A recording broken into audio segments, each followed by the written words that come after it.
জিহাদ কাকে বলে। দ্বিতীয়ত জিহাদের যে স্তরগুলো আছে সেই স্তরগুলো প্রত্যেকটা সম্পর্কে সংক্ষিপ্ত কিছু কিছু বর্ণনা, যে আমরা জিহাদের এই স্তরগুলো কিভাবে করব। জিহাদ নিয়ে আমাদের সমাজে বিভিন্ন ধরনের বিভ্রান্তি প্রচলিত রয়েছে। কেউ কেউ মনে করে জিহাদ মানে হইল শুধুমাত্র মারামারি করা, সংঘর্ষ, এগুলার নাম মনে হয় জিহাদ। আবার কেউ কেউ মনে করে যে মিছিল, মিটিং, সমাবেশ, বিক্ষোভ, এগুলাই মনে হয় জিহাদ। আবার কেউ কেউ মনে করেন আল্লাহর রাস্তায় 30 দিন, 40 দিন, 1 বছরের জন্য বের হয়ে যাওয়া, এটাই জিহাদ। অর্থাৎ বিভিন্ন জন বিভিন্নভাবে জিহাদকে ব্যাখ্যা করেন, জিহাদকে বুঝে থাকেন।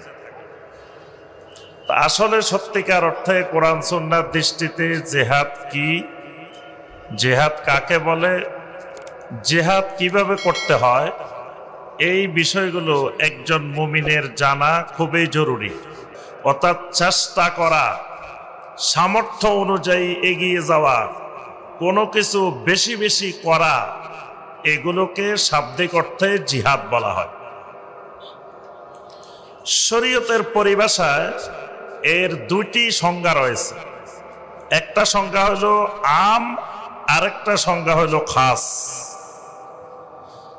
আম সংজ্ঞা যেটা, সেটি হলো একজন মুমিন আল্লাহ রাব্বুল আলামিনের নৈকট্য প্রাপ্ত হওয়ার জন্য তাকে চতুর্মুখী যত শত্রুর মোকাবেলা করতে হয়, এই সবগুলো শত্রুর মোকাবেলা করার নাম জিহাদ। মানে একজন মুমিনকে সিরাতে মুস্তাকিমের উপরে চলতে গেলে, জান্নাত পেতে হইলে, আল্লাহ রাব্বুল আলামিনের নৈকট্য পেতে হলে অনেকগুলো বিষয়, অনেকগুলো শত্রু তাকে মোকাবেলা করে সামনের দিকে আগাইতে হয়। এই যতগুলো শত্রুর মোকাবেলা করতে হয়, এই মোকাবেলার নাম আমভাবে জিহাদ। আর খাসভাবে জিহাদ হইল ওয়াল কিতালু ফি সাবিলিল্লাহ,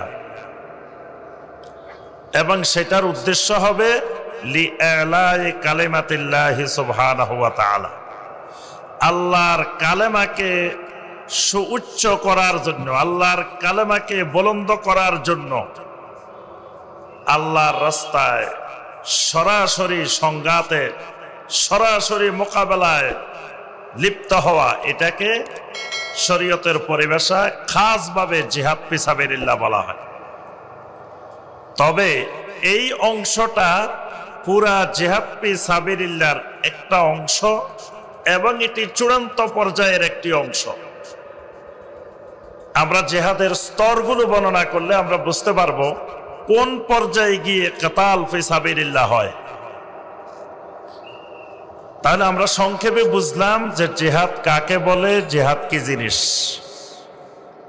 এবার আসি আমরা জিহাদের স্তরগুলো। জিহাদের স্তর, স্তর বলতে মানে আমার শত্রু হলো 5 জন। তা এখন আমি যদি একসাথে 5 শত্রুর বিরুদ্ধে মোকাবেলা শুরু করি, তো একসাথে 5 জনের মোকাবেলা করা খুব কঠিন। একজন মানুষের রোগ আছে শরীরে 10টা, এখন ডাক্তার যদি 10টা একসাথে চিকিৎসা শুরু করেন, তাহলে রোগী মারা যাওয়ার সম্ভাবনা আছে। তাহলে ডাক্তারকে ঠিক করতে হবে এই 10টা রোগের মধ্যে প্রথমে 1 নম্বরে কোনটা চিকিৎসা করতে হবে, 2 নম্বরে কোনটা করতে হবে, 3 নম্বরে কোনটা করতে হবে। এই স্তরগুলো, পর্যায়গুলো ঠিক করে যদি চিকিৎসা করে, তাহলে চিকিৎসায় উপকার পাওয়ার সম্ভাবনা আছে।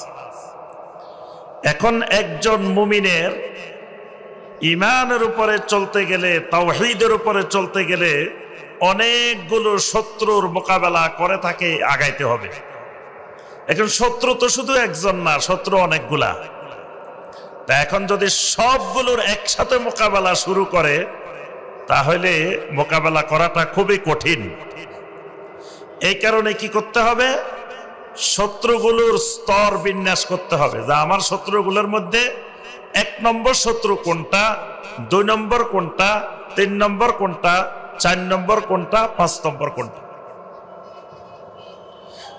কোরআনে কারীম এবং নবী সাল্লাল্লাহু আলাইহি ওয়াসাল্লামের হাদিসগুলো বিশ্লেষণ করলে দেখা যায় একজন মুমিনের 5 ধরনের শত্রু পাওয়া যায়। পৃথিবীতে একজন মুমিনের 5 ধরনের শত্রু আছে। তাহলে একজন মুমিনকে এই 5 ধরনের শত্রুর বিরুদ্ধে সবসময় সংগ্রাম পরিচালনা করতে হয়, জিহাদ পরিচালনা করতে হয়। তা এখন এই 5 ধরনের শত্রুর মধ্যে 1 নম্বর শত্রু কোনটা ঠিক করতে হবে। 1 নম্বর শত্রু হলো নফসে আম্মারা,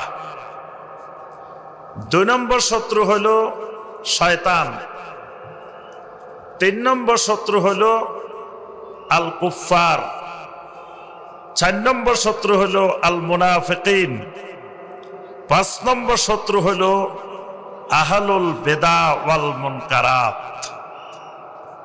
তাহলে এই যে স্তর, 5টা স্তর, তাহলে 5টার মধ্যে সবচাইতে জঘন্য, সবচাইতে বড় ধরনের দুশ্মন যেটা, সেটা হলো নফসে আম্মারা। নফসে আম্মারাও দুশ্মন, শয়তানও দুশ্মন, কিন্তু শয়তানের চাইতে নফসে আম্মারা বড় দুশ্মন। কারণ শয়তান হলো ইন্নাহু লাকুম আদুవ్বুম মুবিন, শয়তান হলো প্রকাশ্য দুশ্মন, কিন্তু নফসে আম্মারা হলো গোপন দুশ্মন। তো প্রকাশ্য দুশ্মনের চাইতে গোপন দুশ্মন বেশি ক্ষতিকর। কারণ গোপন দুশ্মন মানুষ চিনতে পারে না, চুপ করে বসে আছে, গোপনে বসে আছে, হঠাৎ করে আক্রমণ করে বসে থাকে। এই শত্রু থেকে সতর্ক মানুষ কমই থাকে। আর যেটা প্রকাশ্য দুশ্মন, তাকে তো আগে থেকেই চিনে, আগে থেকেই জানে যে এটা আমার প্রকাশ্য দুশ্মন।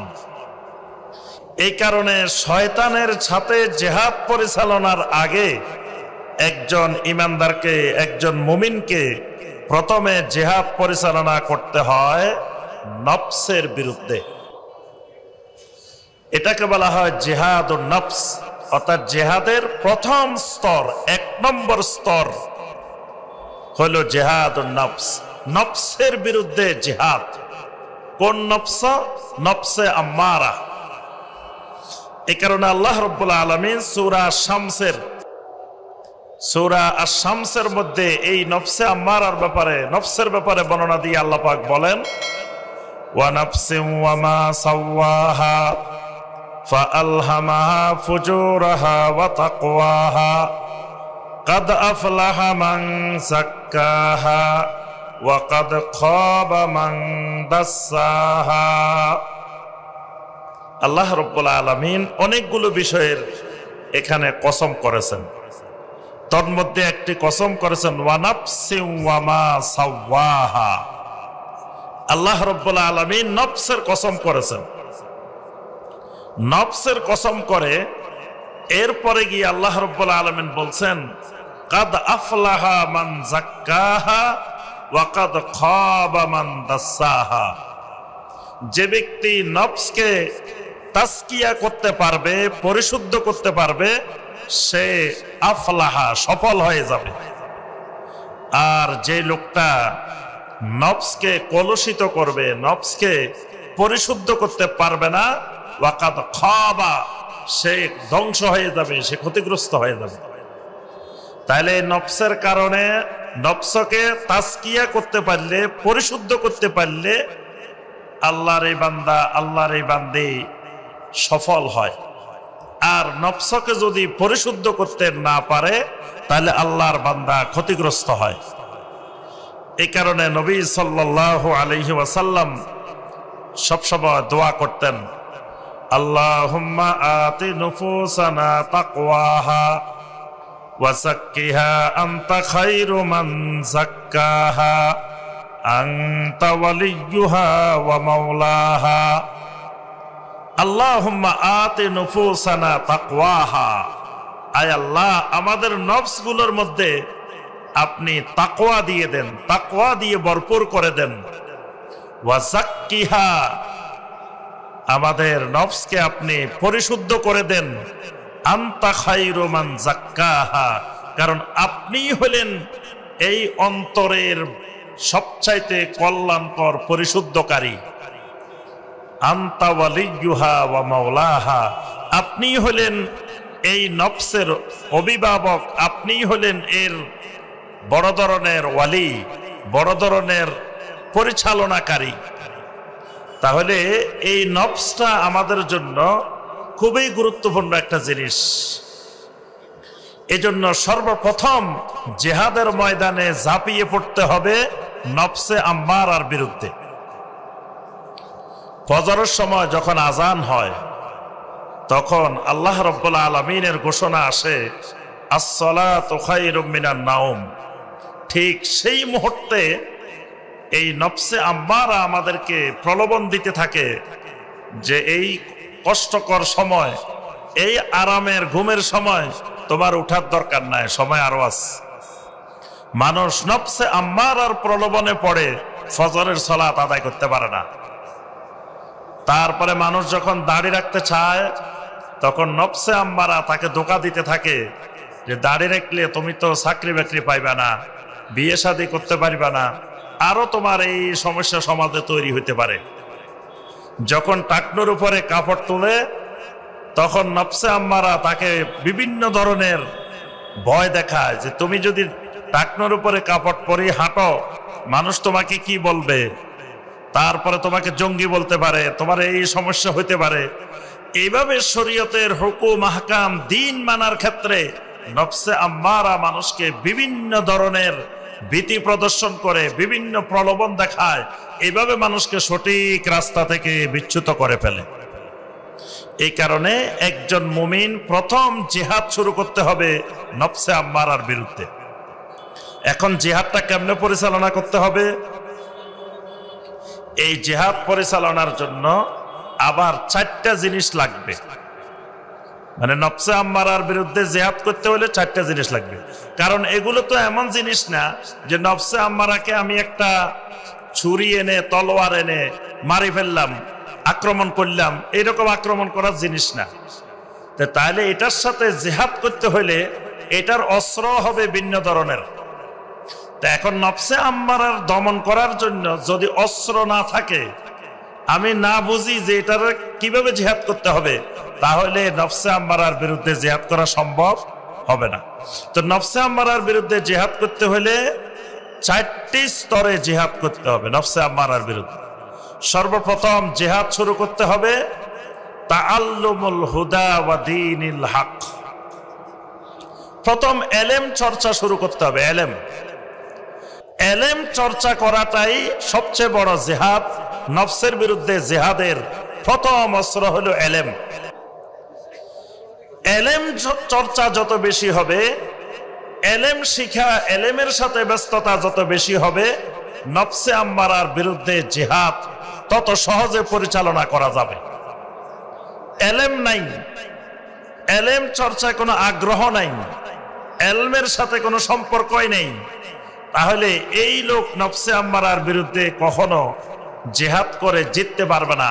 বরং সে জিহাদ করতে গেলে ওই নফসে আম্মারার কাছে সে হেরে যাবে, কারণ তার অস্ত্রই নাই।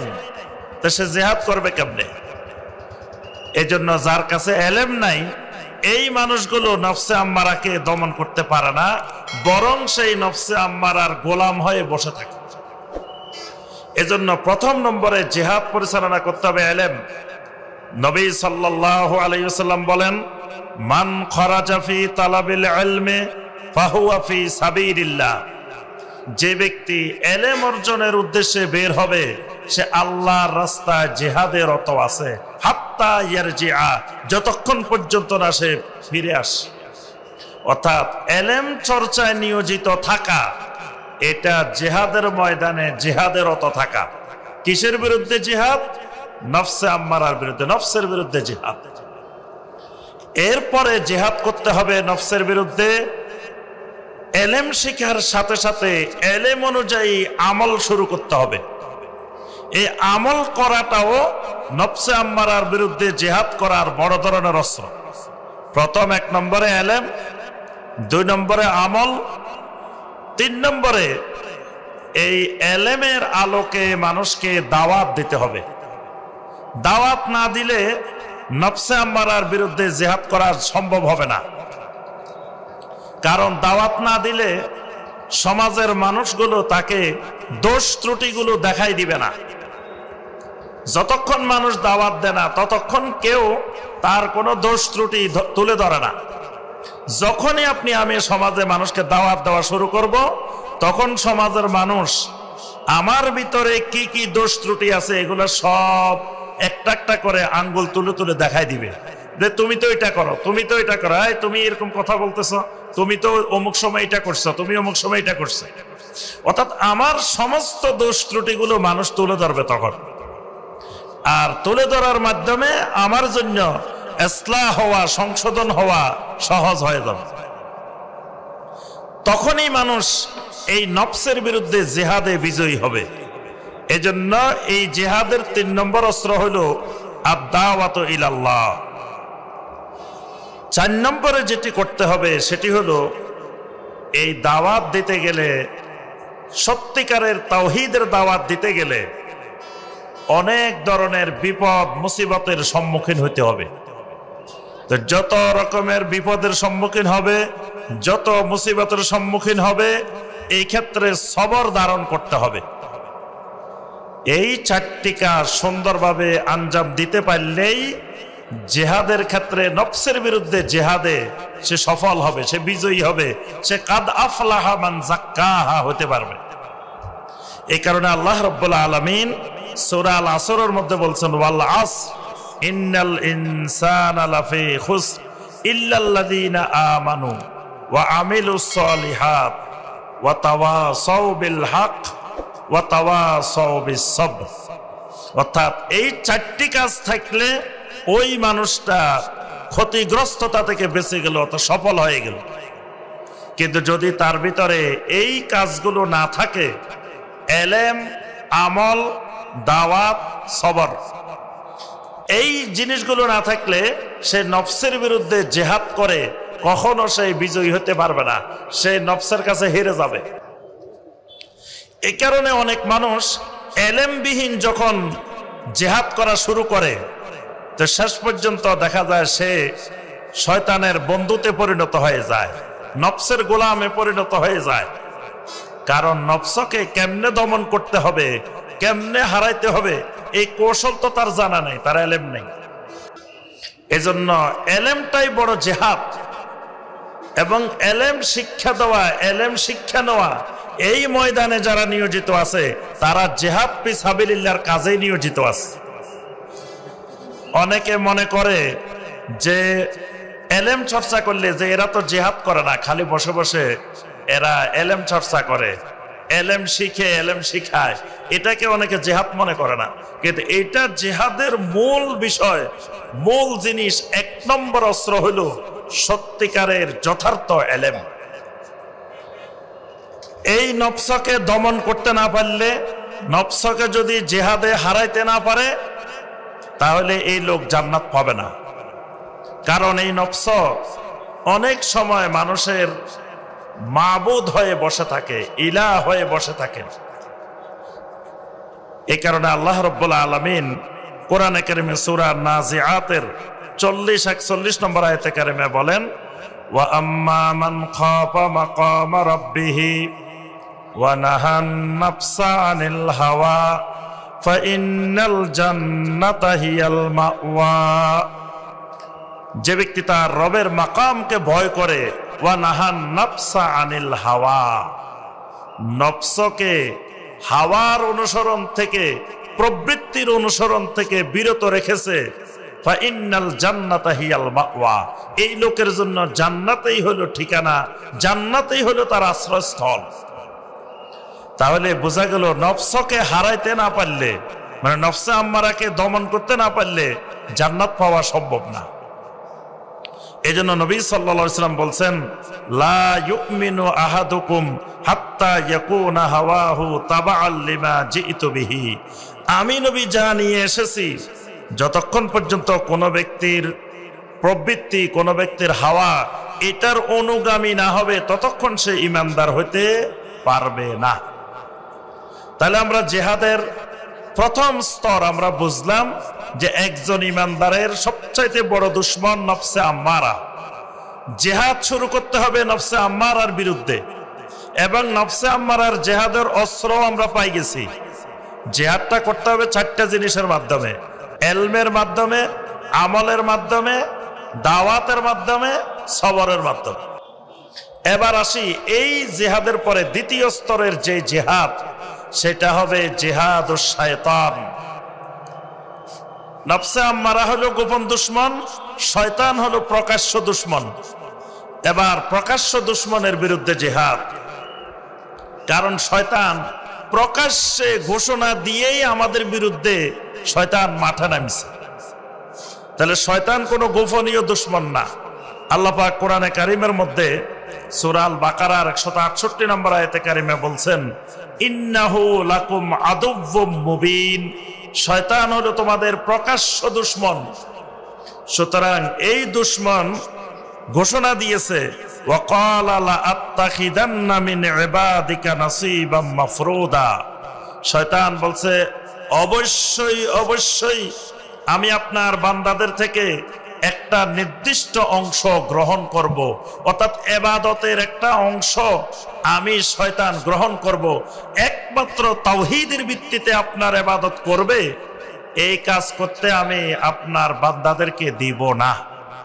তাহলে শয়তান আমার আপনার সাথে, আল্লাহর সাথে ঘোষণা দিয়ে নামছে, আপনার বান্দাদেরকে তাওহীদের ভিত্তিতে আপনার গোলামি করবে, একমাত্র আপনার ইবাদত করবে, এই কাজ করতে দেওয়া হবে না। এর থেকে কিছু অংশ আমিও নিয়ে নিব, ইবাদতের কিছু অংশ। এজন্য শয়তানের মূল কাজ, যখন বান্দাকে শিরিক করাইতে পারে, কুফর করাইতে পারে, বেদাত করাইতে পারে, শয়তান খুবই আনন্দিত হয়, খুবই খুশি হয়। কারণ এই ইবাদতগুলো তার জন্যই করা হয়।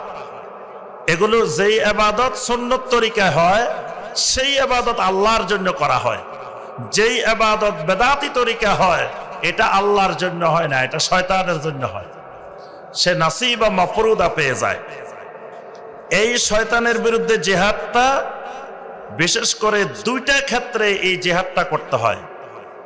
একটা হলো শয়তান আমাদের শুবহাত ঢুকায়, ঈমানের মধ্যে শুবহাত, আমলের মধ্যে শাহওয়াত।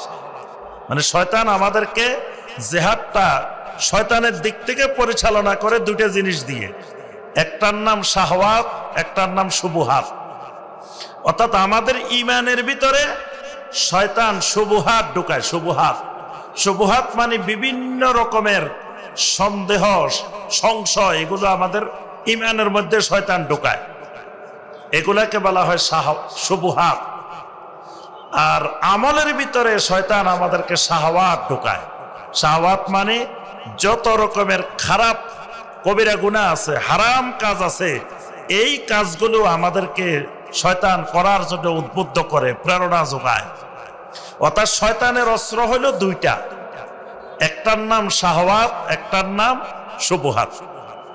তাহলে আমার শত্রুর অস্ত্র কি আমি জানি গেলাম, আগে আমাকে জানতে হবে যার বিরুদ্ধে আমি জিহাদ করতে যাইতেছি তার প্রস্তুতিটা কি রকম, তার অস্ত্র কি রকম।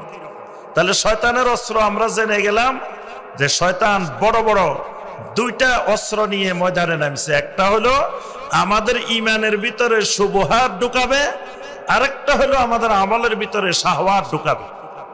তাহলে তার বিরুদ্ধে যুদ্ধ করতে হলে, জিহাদ করতে হলে কিভাবে করতে হবে?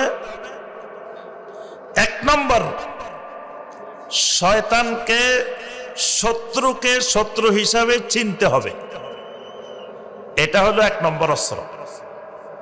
শত্রুকে শত্রু হিসাবে যদি না চিনি, না জানি, তাহলে তার বিরুদ্ধে কোনোদিন জিহাদ করা সম্ভব হবে না। আগে শয়তান যে আমার শত্রু, আমার দুশমন, এটা আগে আমাকে জানতে হবে, বুঝতে হবে। এটা 1 নম্বর কাজ। দুই নম্বর কাজ, শয়তান আমাকে দিয়ে যেই অস্ত্রগুলো ব্যবহার করবে, শুবহাত, শাহওয়াত, এগুলো কিন্তু প্রথমে সরাসরি করবে না। শয়তান আমাকে যদি ডাকে, আল্লাহর কোন বান্দাকে যদি ডাকে যে আসো এখানে একটু কবরে সেজদা করো, এই শিরিকটা করো, এই শিরিকটা করো, মানুষ প্রথমে করবে না। মানুষকে যদি প্রথম ডাকে যে তুমি আসো সরাসরি এখানে জেনাবে বিচার করো, শয়তান মানুষ করবে না। তো শয়তান কি করে, এই মূল জায়গায় আনার জন্য তার আগে শয়তান কিছু খুতওয়াত ব্যবহার করে। খুতওয়াত, তার কিছু স্তর আছে, ধাপ আছে, সে একের পর এক ধাপ এক ধাপ এক ধাপ করে আস্তে আস্তে আগায় আনে। এই ধাপে ধাপে আগানোর জন্য সে অনেকগুলো প্রোডাক্ট বাজারে ছাড়ি দেয় একটা একটা করে।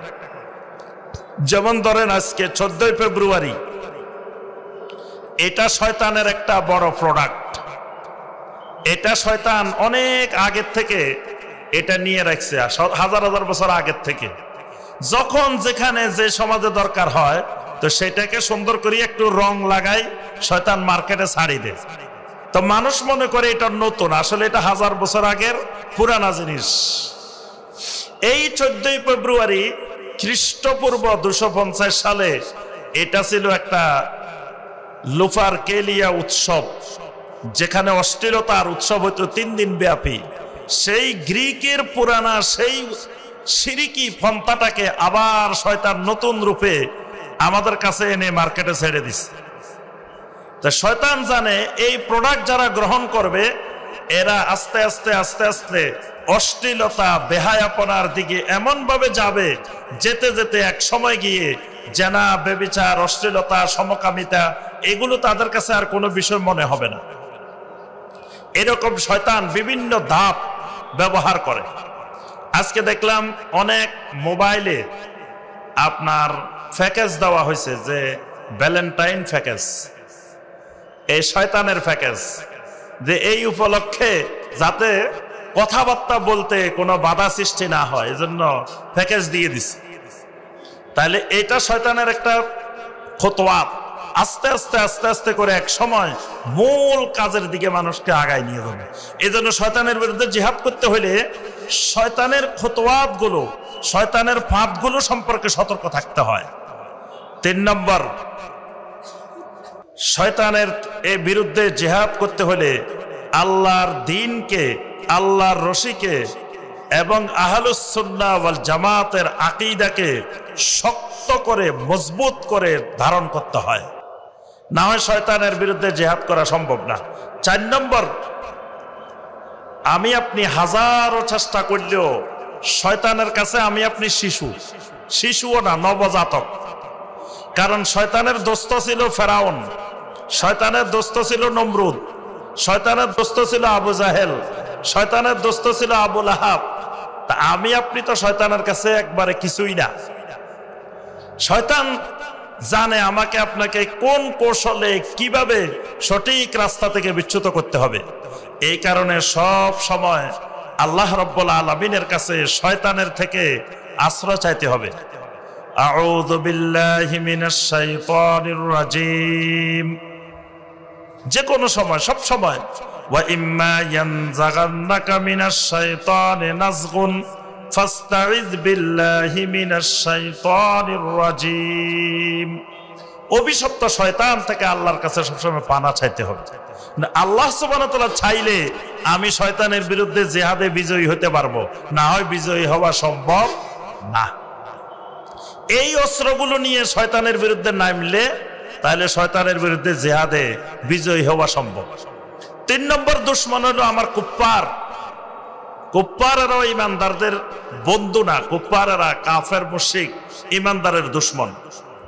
এদের বিরুদ্ধে জিহাদ করতে হবে বিল কালবে, অন্তর দিয়ে, বিল লিসান, জবান দিয়ে, বিল মাল, মাল দিয়ে, বিন নফস, নফস দিয়ে। তবে কাফের মুশরিকের বিরুদ্ধে জিহাদটা 2 ধরনের হবে। একটা হলো জিহাদুত তলব, আর একটা হলো জিহাদুদ দিফা। জিহাদুত তলব হবে যখন কোন ইসলামী রাষ্ট্রের খলিফাতুল মুসলিমিন কোন একটা অঞ্চলে দাওয়াত পরিচালনা করবেন, আর সেই দাওয়াতে বাধাগ্রস্ত হবে, কোনো সমস্যা তৈরি হবে, তখন সেই অঞ্চল বিজয়ী করার জন্য যখন খলিফাতুল মুসলিমিন আহ্বান জানাবেন, তখন সেখানে যে জিহাদটা হবে এটার নাম জিহাদুত তলব। আরেকটা জিহাদ হবে জিহাদুদ দেফা। এটা হলো যখন কোনো মুসলিম অধ্যুষিত অঞ্চল কাফের মুশরিকরা আক্রমণ করে দখল করে ফেলে হঠাৎ করে, তখন ওই জনপদের অধিবাসীদের উপরে তার এই মুসলিম জনপদ মুসলিম এলাকা রক্ষা করার জন্য যে জিহাদ, এটা হলো জিহাদুদ দেফা। আচ্ছা, 4 নম্বর আমার শত্রু হলো মুনাফিকিন। কাফের মুশরিক যেমন দুশমন, মুনাফিকও দুশমন। আল্লাহ পাক সূরা তাওবার 73 নম্বর আয়াতে বলছেন, ইয়া আইয়ুহান নাবিয়্যু জাহিদিল কুফারা ওয়াল মুনাফিকিনা ওয়াগলুজ আলাইহিম। কাফেরের বিরুদ্ধে যেমন জিহাদ বলছেন, মুনাফিকের বিরুদ্ধেও বলছেন। এখন দেখা গেছে মুনাফিক সমাজে সব সময় ছিল, এখনো আছে, কিয়ামত পর্যন্ত থাকবে। মুনাফিকরা তার কথার মাধ্যমে, কাজের মাধ্যমে দেখা যাবে বিভিন্ন ধরনের কুফরি কথা বলবে, বিভিন্ন ধরনের শিরিকি কথা বলবে।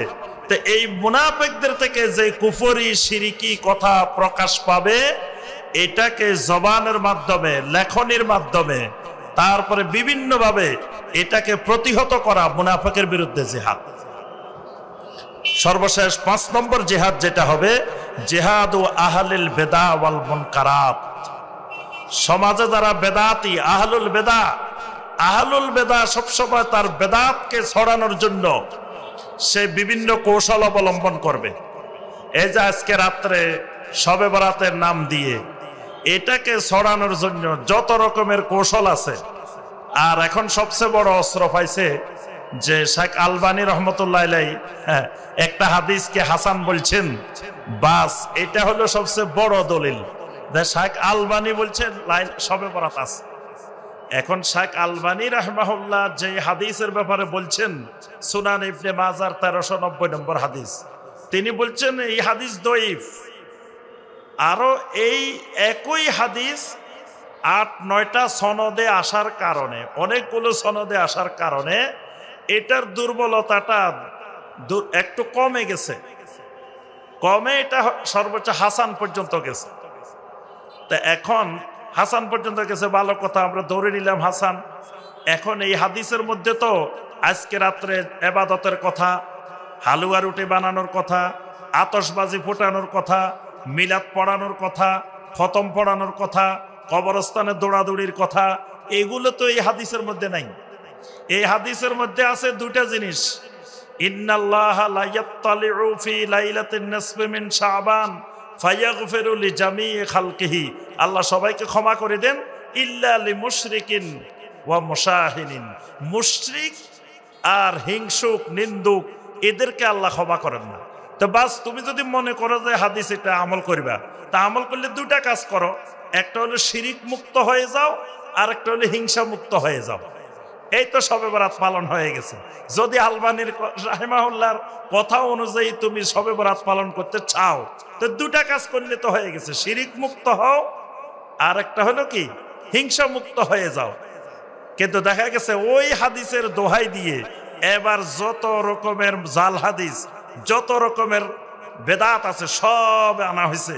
তো যে কথাটা আমরা বলছিলাম, আহলুল বেদা চেষ্টা করবে তার বেদাতটাকে সমাজে প্রসারিত করার জন্য। যারা মুনকারাত, আহলুল মুনকারাত, বিভিন্ন ধরনের অপরাধী, যারা সমাজে অশ্লীলতা ছড়ায়, সমাজে খারাপ কাজ ছড়ায়, এরা যত প্রচেষ্টা চালাবে এগুলোর বিরুদ্ধেও জিহাদ করতে হবে। এগুলোর বিরুদ্ধে জিহাদ কেমনে? এগুলোর বিরুদ্ধে জিহাদ, মান রাআ মিনকুম মুনকারান ফালিয়ুগাইয়িরহু বিয়াদিহি ফাইল্লাম ইয়াস্তাতি ফাবিলিসানিহি ফাইল্লাম ইয়াস্তাতি ফাবিকলবিহি ওয়া যালিকা আদাফুল ঈমান। এইভাবে এদের বিরুদ্ধে দলিল প্রমাণের ভিত্তিতে, এলমের ভিত্তিতে আহলুল বেদার বিরুদ্ধে জিহাদ পরিচালনা করতে হবে। তো সম্মানিত ভাই বোনেরা, সর্বোপরি আমাদেরকে জিহাদকে সঠিকভাবে অনুধাবন করে সত্যিকারের কোরআন সুন্নাহর দৃষ্টিতে যে জিহাদ, সেই জিহাদ আমাদেরকে করতে হবে। কিন্তু যেটা আমাদের জিহাদের নামে যে সন্ত্রাসবাদ, আমার আগেও আলোচকেরা বলছেন যে জঙ্গিবাদ, সন্ত্রাসবাদ, সেটা কোরআন সুন্নাহর আলোকে যদি না হয়, তাহলে সেই সন্ত্রাসবাদ জঙ্গিবাদের মাধ্যমে ইসলামের কোনো কল্যাণ, দ্বীনের কোনো কল্যাণ তো হয় না, বরং দ্বীনের ক্ষতি হয়, তারপরে দেশের ক্ষতি হয়, জনগণের ক্ষতি হয়। সেই জঙ্গিবাদের মাধ্যমে কখনো কল্যাণ আসে না। জেহাদ আর জঙ্গিবাদে পার্থক্য হলো, জেহাদ পরিচালিত হয় আমরা যেই শত্রুগুলার কথা বললাম এদের বিরুদ্ধে, আর জঙ্গিবাদ পরিচালিত হয় মুসলিমদের বিরুদ্ধে। জঙ্গিদের মূল টার্গেট মুসলমান, খালি মুসলিমদের বিরুদ্ধে ফতোয়া, ওলামায়ে কেরামদের বিরুদ্ধে ফতোয়া, আর মুসলিম দেশের বিরুদ্ধে ফতোয়া। এই কাজগুলোকে পুঁজি করে সাধারণ নিরীহ জনগণকে হত্যা করাকে তারা জিহাদ মনে করে থাকে। তো এর মাধ্যমে ইসলামের কোনো কল্যাণ নাই, দ্বীনের কোনো কল্যাণ নাই, বরং সর্বোপরি ব্যাপকভাবে ইসলাম, দ্বীন, দেশ, সমাজ ক্ষতিগ্রস্ত হয়। এই জন্য জিহাদকে আমরা সলাৎ যেমন শিখবো ওলামায়ে কেরাম থেকে, হজ শিখবো ওলামায়ে কেরাম থেকে, ওযু শিখবো ওলামায়ে কেরাম থেকে, জিহাদও শিখবো ওলামায়ে কেরাম থেকে। এখন না সলাৎ শিখে, ওযু শিখে, গোসল শিখে ওলামায়ে কেরাম থেকে, জিহাদ শিখে ওই কোন গুহা থেকে বের হয়ে আসছে, ফেসবুকে বের হয়ে আসছে, নাম নাই, পরিচয় নাই, কিছু নাই, তার থেকে জিহাদ শিখে মনে হয় যে ওলামায়ে কেরাম সব শিখায়, সব জানে, জিহাদ জানে না। মানে অবস্থাটা এরকম। এই জন্য ওলামাদের থেকে আমাদেরকে জিহাদ শিখতে হবে। আল্লাহ রাব্বুল আলামিন আমাদের সবাইকে কবুল ও মঞ্জুর করে নিন।